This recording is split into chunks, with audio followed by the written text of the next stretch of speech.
Libro de los Salmos, Salmo 82, son 8 versículos. Voy a dar lectura, luego orar. Salmo de Asaf. Dios ocupa su lugar en su congregación. Él juzga en medio de los jueces. ¿Hasta cuándo juzgaréis injustamente y favoreceréis a los impíos? Selah. Defended al débil y al huérfano. Haced justicia al afligido y al menesteroso. Rescatad al débil y al necesitado. Libralos de la mano de los impíos. No saben ni entienden, caminan en tinieblas. Son sacudidos todos los cimientos de la tierra. Yo dije, vosotros sois dioses y todos sois hijos del Altísimo. Sin embargo, como hombres moriréis y caeréis como uno de los príncipes. Levántate, oh Dios, juzga la tierra, porque tú posees todas las naciones. Vamos a orar. Padre bendito, estamos ante tu presencia y ante tu palabra. Y has puesto, Dios, tu nombre y tu palabra en el mismo lugar. Y nos recuerdas esto cada vez que podamos abrir tu santa palabra. Gracias por tu iglesia reunida. En este día, oh Señor, tu Espíritu ha de hablar a cada uno de nosotros. Concede gracia de nuevo, verdad al expositor. Conoce su fragilidad, su humanidad. Y sabes que depende solamente de tu gracia, de tu Espíritu, para poder hacer lo que le has encomendado en este día. Como también puedas, oh Dios, obrar en cada mente, en cada corazón en esta mañana. Que tu palabra pueda ser sembrado en esa buena tierra. Que el enemigo no pueda retirar, no pueda quitar lo sembrado. Por lo contrario, oramos para que pueda tener fruto en nuestras vidas. Seas tú hablando una vez más a tu iglesia. En Cristo Jesús te pedimos todo esto. Amén. Continuando entonces en el libro de los Salmos, hermanos, hemos estado por ya muchos años. Esta vez estamos en el Salmo 82 y para aquellos que nos visitan, nosotros tenemos la manera expositiva de predicar y siempre lo hacemos capítulo tras capítulo hasta acabar el libro entero. Entonces, hermanos, quiero titular este mensaje en este día del Señor, el día del juicio de Dios. Así se llama nuestro mensaje, el día del juicio de Dios. Cuando Jesús estaba aquí en la tierra haciendo su ministerio, tenemos una historia en el libro del Evangelio de Juan, en el capítulo 10, donde él se presentó, él quería identificarse y quería hacerse conocer que él era el Mesías prometido para el pueblo de Israel. Y cuando él hizo una declaración, en Juan capítulo 10, versículo 30, dijo, yo y el Padre uno somos. Entonces, cuando la multitud empezó a escuchar esta verdad, dijeron, tú te haces Dios cuando tú eres uno como nosotros. ¿Acaso tú no eres el hijo de María? ¿Acaso tú no eres el hijo de José? Entonces, la multitud dice, querían apedrearlo, querían aprisionarlo. No estaban muy de acuerdo con su declaración de que él era el Mesías prometido para el pueblo de Israel. Entonces, esto pasó en esa historia hace 2000 años atrás. La Biblia nos enseña también que a través de este capítulo Jesús usó el versículo 6. Y yo dije, vosotros sois dioses. Entonces Cristo empezó a citar el Salmo 82 para defensa de la acusación que le estaban haciendo. Entonces vamos a tener un pasaje que es profético porque Jesús usó este capítulo para defender y cómo de en medio de ellos Jesús también sale. Ahora, ha pasado muchos años y muchos se han declarado como el Mesías esperado para el pueblo de Israel. Cristo dijo que muchos vendrían en su nombre. Esto nos habla de que muchos se identifican como los falsos cristos, como a los falsos Mesías, pero esas expectativas siempre han sido nulas, han sido falsas. Cristo ya se ha presentado hacia el pueblo de Israel, Cristo se ha presentado hacia su iglesia. Y cuando habló de Israel, dijo, a los suyos vino y los suyos le rechazaron. Tenemos en el Evangelio de Juan, pero en este capítulo un poco vamos a entrar poco a poco. Jesús se presenta vamos a ver como el juez futuro también, porque Él es el que tiene la autoridad ahora del Padre. Dios le ha otorgado la autoridad para ejecutar juicio. Entonces, cuando Juan se presenta, podemos ir un momento al capítulo 10, versículo 24, para que podamos abrir poco más nuestras vistas y entrar de lleno al al libro de los Salmos. Quiero leerlos para ustedes el capítulo 10 del Evangelio de Juan, versículo 24.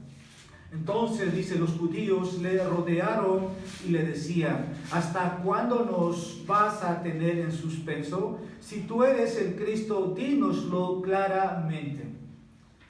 Estaban dudando de que si era el Mesías, no si Él es el Cristo. Y creo que la multitud estaba muy confrontado. Porque el versículo 30, mismo capítulo, dice: mi Padre me las dio, es mayor que todos y nadie les puede arrebatar de las manos del Padre.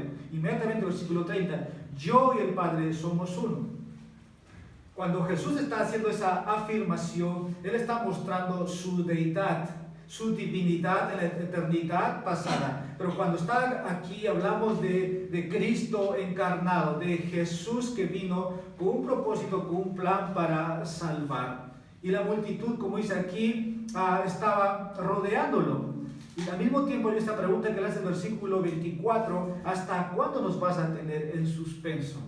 Para muchos el nombre de Cristo ha sido confrontativo, o hablar del Mesías ha provocado eso. Por eso él dice al final: yo y el Padre uno somos.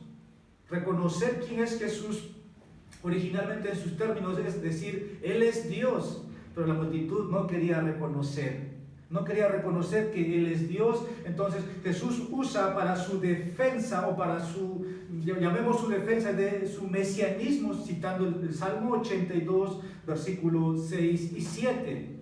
¿Y qué dice nuestro texto? Volvemos: yo dije, vosotros sois dioses y todos sois hijos del Altísimo. Versículo 7, sin embargo, como hombres moriréis y caeréis como uno de los príncipes.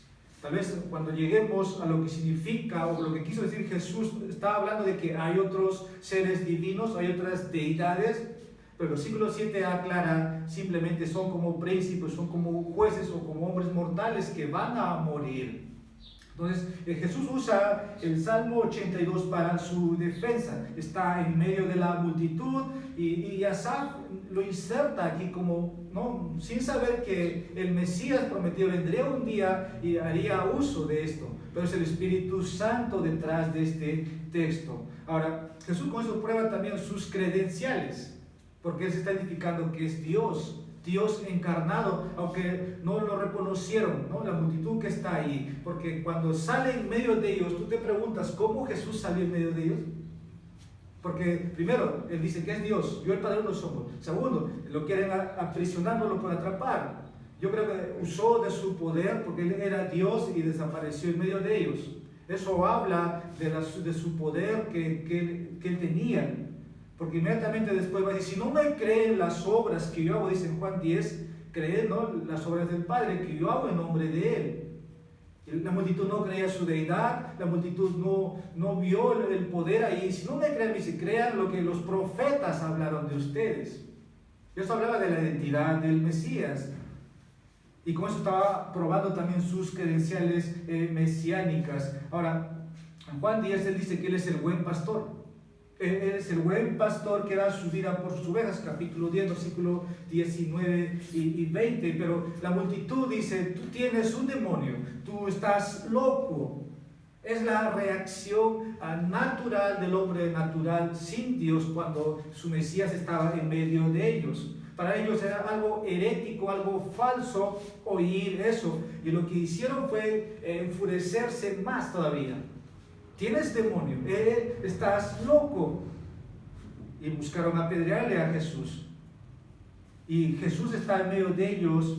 Estaría hablando de sus futuros asesinos prácticamente en ese momento, porque le querían asesinar. Y Jesús usa el Salmo 82 y de ahí que el versículo 31 y el versículo 36 está dispuesto a apedrearlo. Como si han tomado una resolución y este hombre les está cansando. Y sabemos que en ese momento no era el tiempo de Cristo, no era su momento para morir. entonces Jesús usa de su poder y desaparece en medio de ellos. Aún eso mostrando su credencial como el Hijo de Dios. Ahora Jesús sabe cómo silenciarlos también, porque dice Jesús sabía exactamente lo que ellos iban a reaccionar y iba a decirles. Cuando cita el versículo 6, vosotros sois dioses, eso como que ellos les despertó. Ellos sí sabían este salmo, conocían porque ya estaba escrito, pero cuando cita el Salmo 82, Cristo es su defensa. Esto quiero que podamos ir entendiendo. Usa como su defensa para defender su mesianismo. Él era el Mesías de Israel, el Cristo, el Hijo de Dios. Y de ahí que en este día nosotros necesitamos estudiar el Salmo 82. Y el Salmo 82 comienza con Dios ocupando su lugar en la gran congregación. El versículo 1 dice, Dios ocupa su lugar en su congregación. Así comienza el versículo 1. No sé usted cuántas veces haya leído, pero en este salmo vamos a ver la acusación que Dios hace a los jueces, hablando a aquellos que han sido puestos en autoridad. Este salmo debe recordarnos a todos los que están en un lugar de eminencia o son líderes, sean gobernantes, sean políticos, sean entrenadores, sean pastores, líderes, están en un lugar de posición de autoridad. Y todo juicio que emiten deben tener mucho cuidado, porque vamos a ver la declaración que Dios hace. Dios dice, hablando de los jueces que están juzgando injustamente, versículo 2. Están juzgando injustamente y favorecen, dice, a los impíos. Mucho Selah significa meditar, detente, piensa por un momento. Y el salmo comienza entonces a Dios como juez en su lugar. Vamos a imaginarnos una corte, una sala, ¿no? O una audiencia donde está el juez, está aquellos que están los testigos, puede estar la audiencia, pero es aquí Dios ocupando su lugar. Esto habla también a lo futuro, cuando llegue el día del juicio final, y de ahí mi mensaje, ¿no? El día del juicio. Ahora, usted dirá, no es novedoso que los jueces sean injustos. Versículo 2, ¿hasta cuándo juzgaréis injustamente y favoreceréis a los impíos? Cuando hablamos de los jueces del Antiguo Testamento, hombres que estaban en autoridad, ellos tenían una revelación de la ley de Dios. Estaban los 10 mandamientos. Y tenían que ellos usar esos mandamientos que habían sido designados para ellos. Pero cuando esos eran, digamos, violados, cuando esos eran mal usados, mal aplicados, entonces Dios haría esta acusación, porque el versículo 3, por ejemplo, dice, tenían que defender al débil, al huérfano, hacer justicia al afligido y al menesteroso, rescatar al débil, al necesitado, librar de la mano de los impíos. Pero el hombre, como juez, tenía entenebrecido aquí, ¿no? Y probablemente buscando ganancias deshonestas. Entonces, cuando observamos este salmo de Asaf también es alguien que ha sido designado por Dios para ser parte de la adoración, pero también como alguien que está en un lugar de autoridad. Yo creo que muchas veces Asaf tuvo que tomar decisiones y que le correspondía a un juez. Y por eso un momento atrás mencioné todos los que están en autoridad. Esto habla también de los padres. Como dije, pueden ser políticos, pueden ser pastores, siempre van a tomar juicios. El Nuevo Testamento nos pone y nos recuerda que debemos hacer juicio justo, ¿no? Incluso dice, no juzgáis para que no sea juzgado. Entonces, yo no voy a juzgar, muchos pueden decir, pero en realidad las Escrituras nos ordena, nos establece que debemos juzgar de acuerdo a las santas Escrituras. Un juicio recto es un juicio justo de Dios. Vivimos en medio de un país donde todos conocen su realidad. Esto uno puede decir, no es cierto, hermano, no es cierto, pastor. Pero este mensaje también está dirigido para los políticos, quieran o no reconocerlo. Se habla de un comentarista, no me acuerdo el nombre, pero dice esto, que un político debería leer este salmo todos los días para recordarse. Haría bien, porque los jueces todos los días están tomando juicios. En muchos casos lo que hacemos hoy día o lo que se ve, se están archivando. Cuando no hay justicia, porque están favoreciendo al impío. Ahora, entonces, el juicio justo debe darse a los que son ofendidos. Y los jueces tienen ese labor. Ahora, todos deben darse cuenta de que si no están obrando de acuerdo a los estándares, digamos, si hablamos de una nación, sus leyes civiles, entonces esos hombres van a dar cuenta a Dios. Pero aquellos que, si hablamos en el ámbito de una iglesia o de una congregación, hermanos, todos los que emiten juicio de acuerdo a la palabra de Dios, deben ser sometidas, deben pasar la aprobación de Dios. Pero algo que en esta mañana quiero dejarlos también en su corazón, en su mente, es que si es que no estamos emitiendo o no estamos buscando rectamente, vamos a dar cuenta a Dios. Porque Dios aquel día se va a parar y Él va a decirnos que no hemos hecho lo que nos ha ordenado. Y eso un poco a cada uno de ustedes y a mí también debe despertarme. Quiero empezar con mi primer punto. El juez aquí es el Señor Dios. Toma su posición, su lugar en el tribunal. Versículo 1. Dios ocupa su lugar en su congregación. Esta imagen que tenemos aquí, como dije, habla de una corte, como que hubiera iniciado una sesión, y aquí el nombre de Dios es para Elohim. El nombre que aparece en el principio, Dios creó los cielos y la tierra, es un nombre plural, y podemos decir que la Trinidad, hermanos, Dios Padre, Dios Hijo, Dios Espíritu Santo, está envuelto en el juicio final, donde también ha de dar juicio, veredicto a los hombres. Y el nombre aquí es Dios, ¿no? Es Dios. Como dije, esto habla de la Trinidad, pero el versículo inmediatamente dice, ocupa su lugar.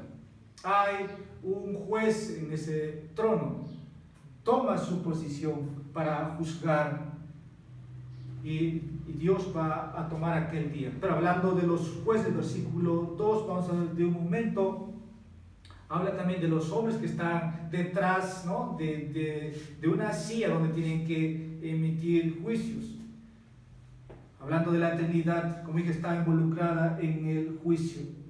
Y eso así va a ser en aquel día.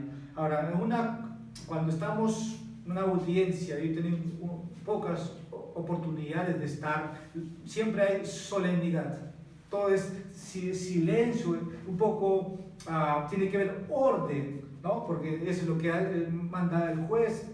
Pero si hablamos de esta imagen que vemos aquí, Dios aquel día va a ser como juez, también va a ser como el jurado, Él mismo. Hermanos, mientras que estemos aquí, podemos ver muchas injusticias, ¿no? Podemos ver muchas injusticias en muchas cortes, en todos los países, pero en aquel día no va a haber eso. No va a haber abogados, no va a haber hombres defendiendo a sus clientes, ni fiscales. Solamente Dios ha de ser juez, como también ha de ser el jurado. Al final, Dios hace todo. Uno puede decir aquel día, presentaré a mi abogado, pero para los creyentes Cristo es su abogado. No va a haber cargos. Solamente Dios ya conoce, ha de abrirse, por decir, ¿no? Nuestro libro o nuestra vida es como un libro, y ha de verse todo a los ojos de Dios. El texto sigue diciendo, ocupa su lugar. Ahora, ese lugar, cuando podemos imaginarnos, y la palabra también detrás de lo que quiere decir, es que él habla de cómo Dios se mueve. De cómo Dios se mueve. Probablemente cuando uno está frente a un juez puede ver, ¿no? Si mueve su brazo, o articula cualquier gesto, podemos verlo. Dios, cuando habla de su lugar, habla de que Él tiene el control de todo eso. Eso nos menciona. Así que este salmo para nosotros es profético. Habla de un día, de un juicio venidero. De ese día, hermanos. No nos quedemos solamente con los jueces humanos terrenales aquí, sino está mirando hacia adelante, donde Dios es juez y no necesita que nadie le diga qué ha hecho tal persona, qué ha hecho tal juez. Ese día solamente todos han de compadecer. Sabemos que hay dos juicios, hay un juicio para los impíos, pero también está el tribunal de Cristo, donde los creyentes han de compadecer, pero también está el juicio final, donde, como dije, Dios se va a sentar y Él no necesita que le informen qué has hecho con tu vida, cómo has vivido. No hay defensa, no hay apelación. ¿Por qué, hermanos? Porque Dios es omnisciente. Dios conoce cada corazón, cada lugar, cada mente. Y ese día ha de llegar. Y aquí, cuando Dios es el juez, como fuera toda su audiencia, todo su concilio, y Él toma su lugar. Versículo 6, Él va a hacer una declaración después, hablando de los jueces humanos. Por muchos han usado el versículo 6 para defender, digamos, cierta divinidad a hombres. Hay una secta llamada los mormones, ellos toman este versículo 6 de que ustedes son dioses, entonces tuercen para ayudar a construir su doctrina, llamemos diabólica, de que podemos convertirnos en dioses. Cuando hablamos aquí de dioses, vamos a entender, habla de jueces, hombres que están en una corte, hombres que emiten juicio en el día a día. Por eso, si fueran deidades, versículo 7, entonces no morirían, pero Cristo usó, dijo que son hombres, y como hombres moriréis y caeréis como uno de los príncipes. Eso, hermanos, tiene que quedar muy claro. Ahora, hay una gran responsabilidad también para aquel día cuando nos presentemos delante del Señor.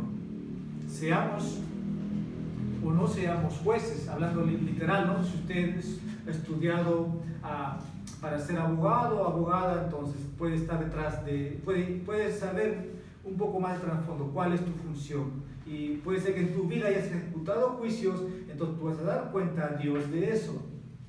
Y eso te puede ayudar. Ahora, quiero pasar al versículo 2. En esa corte divina se convoca, y es Dios quien hace, hermanos, eso. Dice, ¿hasta cuándo juzgaréis, el texto, injustamente y favoreceréis a los impíos? Aquí es algo breve esta pregunta, pero dice, ¿hasta cuándo? Si Dios es omnisciente y Dios ve cada corte, cada injusticia, y ahora está haciendo a los jueces de Israel, ¿hasta cuándo juzgaréis injustamente? ¿Son parciales o son imparciales en sus veredictos? ¿Y qué es lo que Dios demandaba de ellos? Vamos a leer lo que dice en Miqueas, capítulo 6, versículo 8. ¿Qué es lo que tenía que hacer? ¿Qué es lo que pedía Dios de los hombres que están en autoridad?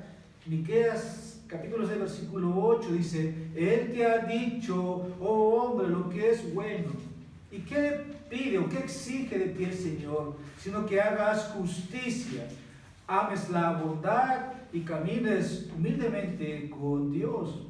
Pero la palabra justicia es lo que faltaba en estos hombres que estaban en autoridad. ¿Qué es lo que Dios está pidiendo? Que hagan justicia, que no haya imparcialidad. Si hay que defender al ofendido, hay que hacerlo, pero no estaban haciendo, estaban favoreciendo por lo contrario. ¿Hasta cuándo juzgaréis injustamente? Estos jueces están siendo acusados de parte de Dios. Como también llegará el día, aquel día, donde Dios ha de juzgar a todos. ¿No? Como dije, es profético si miramos para adelante. Y las razones por las cuales estaban juzgando injustamente era porque muchos de ellos recibían soborno. Otra palabra, ¿no? Otra palabra. Y cuando fueron sobornados, entonces emitían un juicio desfavorable. Santiago capítulo 1, versículo 27 nos habla de una religión pura, sin mancha delante de Dios. ¿Y en qué consiste esa religión pura si hablamos? Y cuando hablo de religión se puede entender la palabra religión en la búsqueda de Dios, no en una religiosidad, porque los fariseos en ese sentido eran religiosos.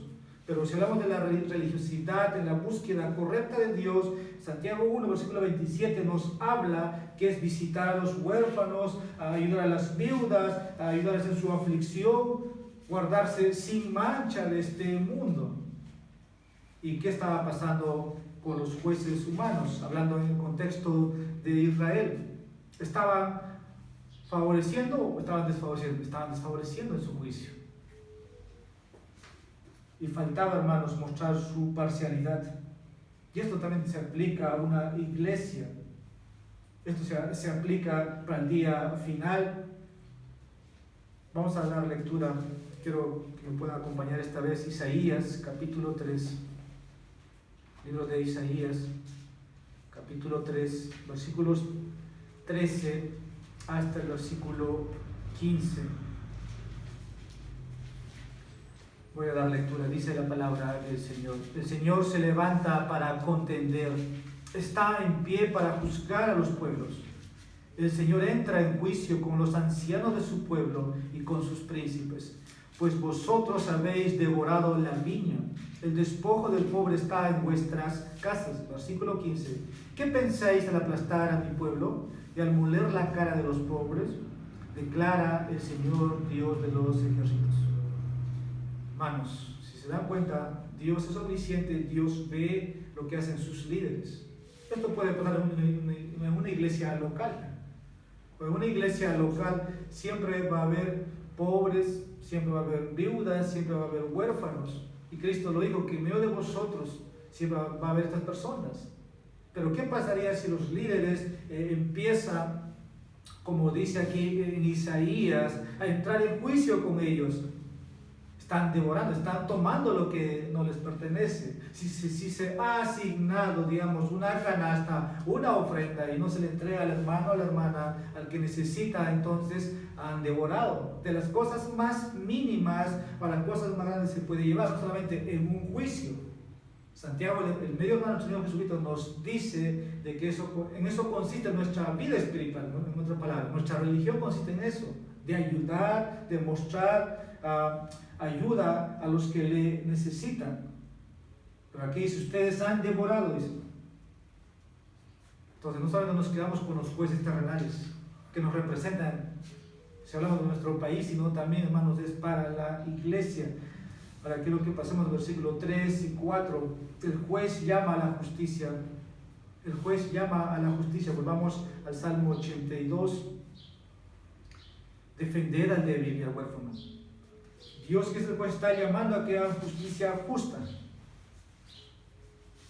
Pero hay una acusación, ¿no? Hay una acusación que ya ha hecho en versículos, pero ahora están llamados de parte de Dios, ¿no? A que los gobernantes no deben aprovecharse de los débiles, de los huérfanos, del afligido, del menesteroso.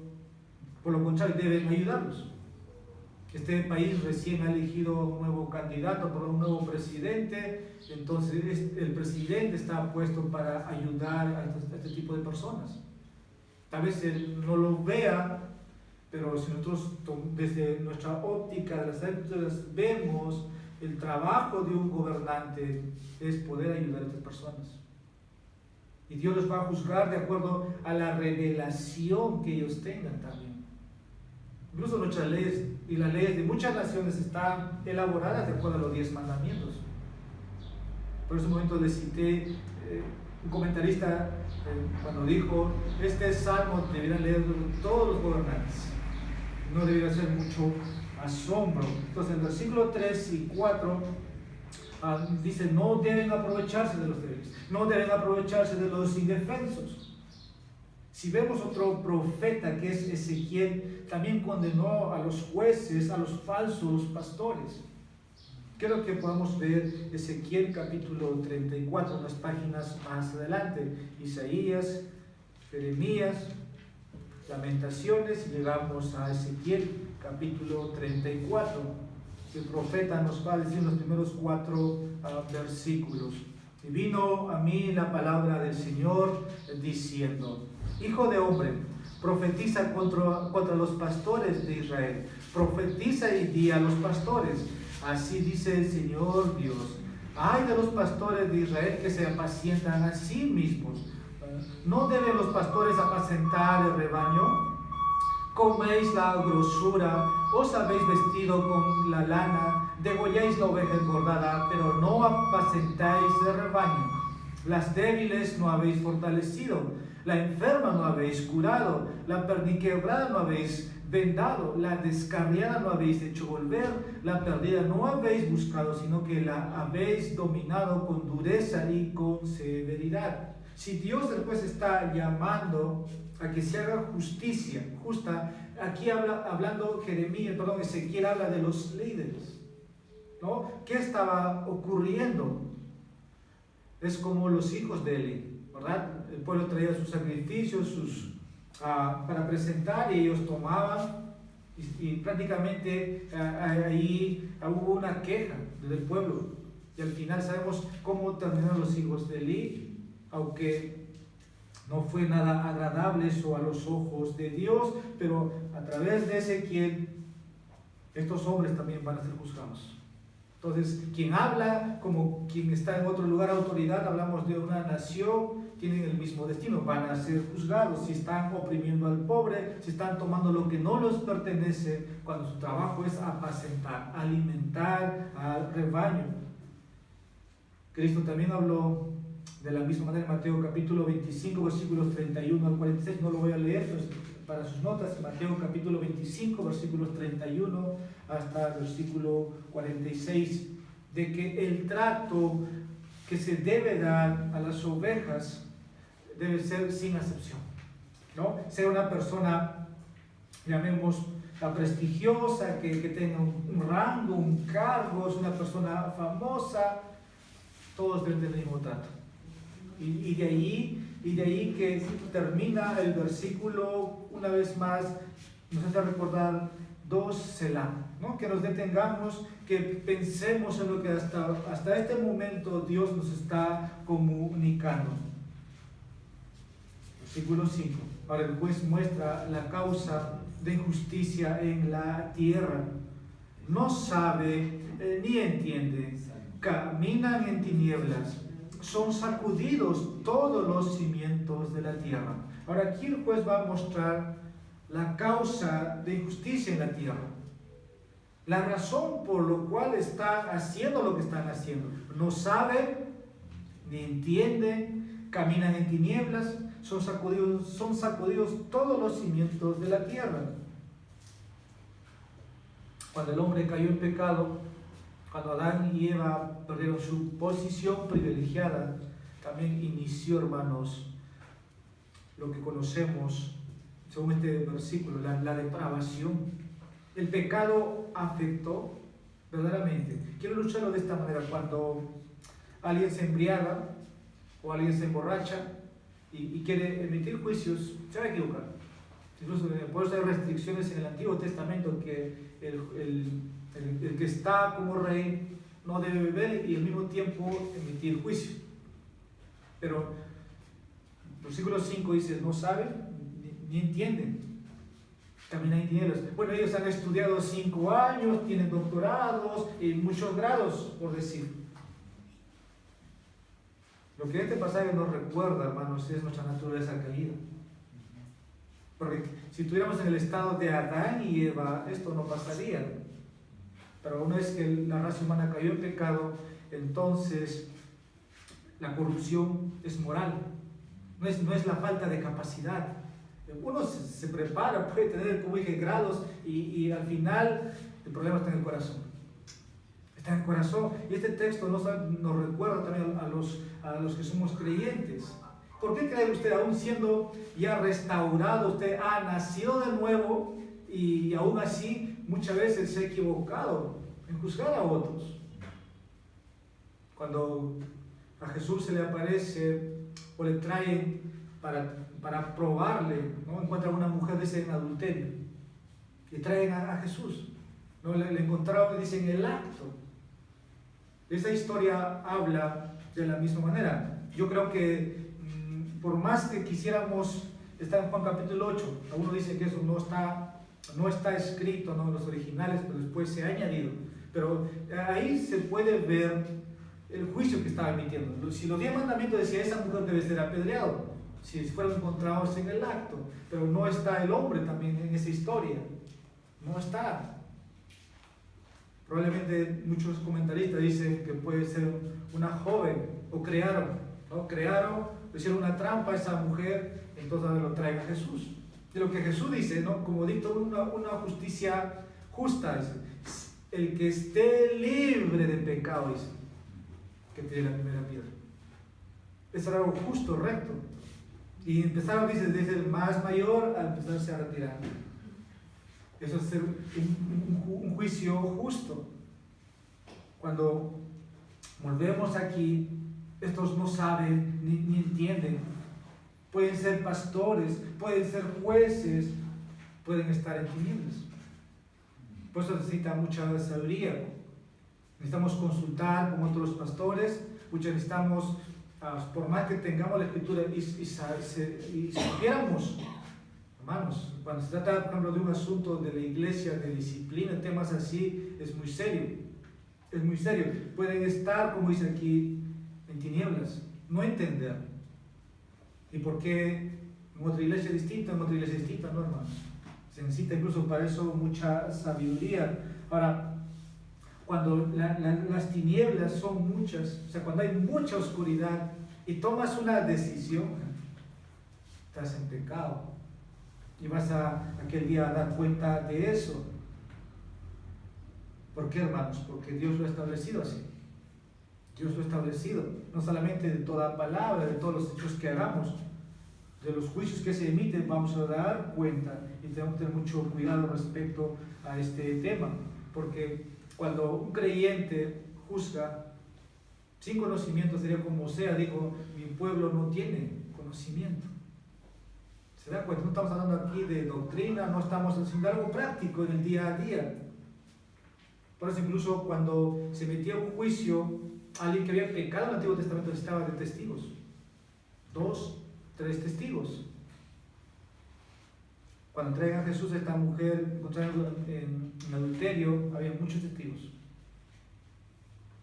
De la misma manera en el Nuevo Testamento también es cuando ves un anciano en pecado, tiene que haber 2 o 3 testigos. El Antiguo Testamento era igual. Pero lo que el texto dice aquí, la segunda parte, son sacudidos todos los cimientos de la tierra. La tierra, hermanos, se tambalea por los pecados de Dios. Son sacudidos. Por eso el mundo dice, ¿cómo es posible? Hace años estuve en Lima y veía donde está la corte, y preguntaba a uno de ellos, mis hermanos, si tú supieras aquí cuántos casos están archivados. Hay mucha gente, solo en las noticias, ¿no?, esperando que se haga lo justo, reclamando su derecho. Entonces, este capítulo es para todos, para la iglesia, para aquellos que están en autoridad. ¿Qué pasaría cuando un presidente no es justo? La multitud del pueblo, hermanos, pierde control, se enloquece. Eso muestra, como dije, también su corazón. Pero nosotros que estamos en la luz, como dice Juan, podemos ver, no estamos en tinieblas. Vamos avanzando versículos 6 y 7 ya para ir terminando. El juez condena a jueces injustos como la consecuencia de su pecado. Yo dije, vosotros sois dioses y todos sois hijos del Altísimo. Aquí viene la condena. Sin embargo, como hombres moriréis y caeréis como uno de los príncipes. Hay un veredicto ahora sobre los jueces injustos. ¿Y cuál es? La muerte. La muerte. En el versículo 6, como dije, aquí pone a los jueces, a los magistrados, a los jueces terrenales, si es que quisiéramos decir como hemos dicho hasta aquí, su fin.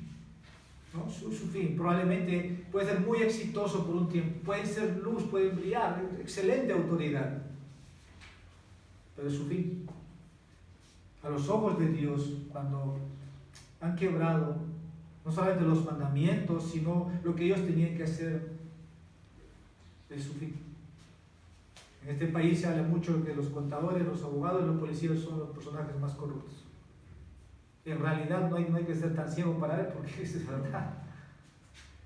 Incluso Pablo Romano dice que nos sujetemos a autoridades, pero también dice, ellos han sido puestos porque por algo no lleva la espada. ¿Van a dar cuenta de eso?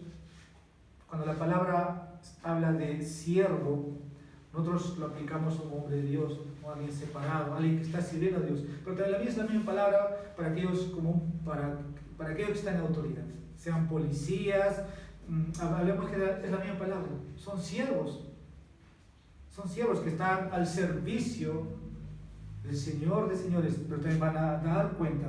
Para estos líderes ahora se dicta el juicio. Esto habla de su humillación o de su estado final de aquel día. No solamente van a compadecer, sino de su destrucción. Ahora, yo sé que en todo esto hay misericordia, si avanzamos, en versículo 7, versículo 8, un momento va a decir, levántate. La responsabilidad trae, hermanos, consigo también la rendición de cuentas. Esto lo sabemos los pastores, esto deben saber los líderes y aquellos que constantemente están en un lugar, digamos, para señalar, ¿no? O dictar un juicio. Demanda responsabilidad. Una vez más, versículo 7. Sin embargo, como hombre moriréis. O sea, como dije, hayan vivido antes de esta época, en esta era o en el porvenir, son hombres. Y van a dar cuenta y van a morir. Pero esa imagen que todavía está grabada de Dios, ¿no? Cuando dice que fuimos creados a la imagen de Dios, está también en ellos. Claro que está distorsionado, sí está distorsionado porque el pecado afectó. Dios dijo a Adán y Eva que gobernaran. Adán perdió el señorío de la creación. El de emitir juicios también. Pero al mismo tiempo, ahora todos han sido sometidos, ¿no? Todos han sido sometidos a lo que hagan con su cargo. Como dije, no importa sean hombres, niños, ancianos, igual, sea un juez, sea un pastor, no garantiza, ¿no?, que van a ser librados. El Salmo 82 entonces tiene aplicación para en todo contexto, por decir. Por último, versículo 8, el juez da al mundo la última esperanza para la justicia. Dice, levántate, oh Dios, juzga a la tierra, porque tú posees todas las naciones. Cuando un cortes termina, esta es la imagen. Todos hemos pasado por el proceso. Y Asaf aquí se da cuenta de que tiene que levantarse Dios. El hombre clama justicia aquí en la tierra. Y verdaderamente la justicia puede alcanzar a un hombre, probablemente, pero en aquel día, si no alcanza en este tiempo, aquel día, la justicia le va a alcanzar. Porque hay hombres impíos y todo les va bien, diría en otra parte. Aún así, aquel día la justicia debe alcanzarle. Ahora, ¿qué es lo que Asaf, o cómo termina en este lugar? Como decir, queremos ver el gobierno justo. ¿Cuándo se va a dar, o cuándo vamos a ver justicia? ¿Cuándo es que la maldad va a terminar? ¿Cómo, hermanos, nosotros vemos el futuro? Si hablamos de cielo, nueva tierra, ¿habrá injusticia? Cuando el reino de Dios sea establecido, hermanos, va a haber justicia. Cristo nos enseñó en el Padre Nuestro: venga tu reino. En ese reinado no veremos injusticia. Pero mientras estemos en este mundo, vamos a ver justicia. Pero no significa que vamos a aprobar. Y a través de este salmo conocemos que hay esperanza de que Cristo va a reinar con justicia. Todos los reyes han de estar sometidos a su señorío, a su gobierno. No va a haber débiles abandonados, no va a haber huérfanos sin atención. El afligido va a ser atendido, el menesteroso va a ser tratado, el débil va a ser rescatado. Es gran esperanza. Cristo no solamente nos trae justicia tomando nuestro lugar, sino también Cristo promete justicia con su pueblo reinando. La esperanza, por eso dice Asaf, levántate. Bueno, uno es que cuando venga, Él no viene como un cordero a ser inmolado en una cruz. Él viene como león para tomar presa de sus enemigos. Apocalipsis nos habla de esto. El hombre probablemente no teme el juicio. Asaf dice que Dios va a juzgar la tierra. Dios va a juzgar a la tierra. El Señor va a regresar personalmente. Él es el Mesías Jesús. Y nuestra oración cada domingo, o cuando vemos, hermanos, injusticia, debemos decir, venga tu reino. Pero cuando estamos diciendo es que Él va a hacer justicia también. Y nosotros estamos bajo su reino. Pablo terminaría en 1 Corintios capítulo 16, versículo 12, con sus palabras: Señor nuestro rey. Vamos a dar lectura a dos pasajes, estamos finalizando. Vamos al Nuevo Testamento, 1 Corintios capítulo 16, versículo 22. Si alguno no ama al Señor, que sea anatema. Pero la palabra que sigue es Maranata. Ven, Señor Jesús. Venga a tu reino. Las mismas palabras de Cristo. Que Dios se levante.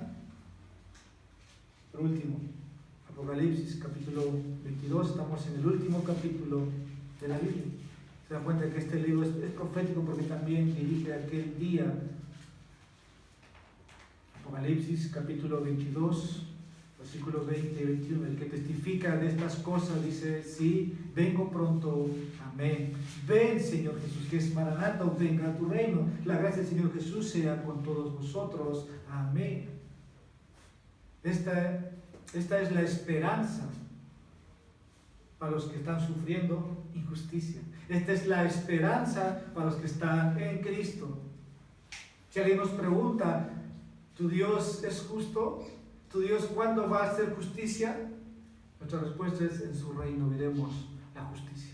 Porque ninguna autoridad puesta por los hombres va a dar una justicia o un juicio, va a emitir un juicio correcto. Con la ayuda de Dios, con la gracia que Dios les da, algunos hacen bien.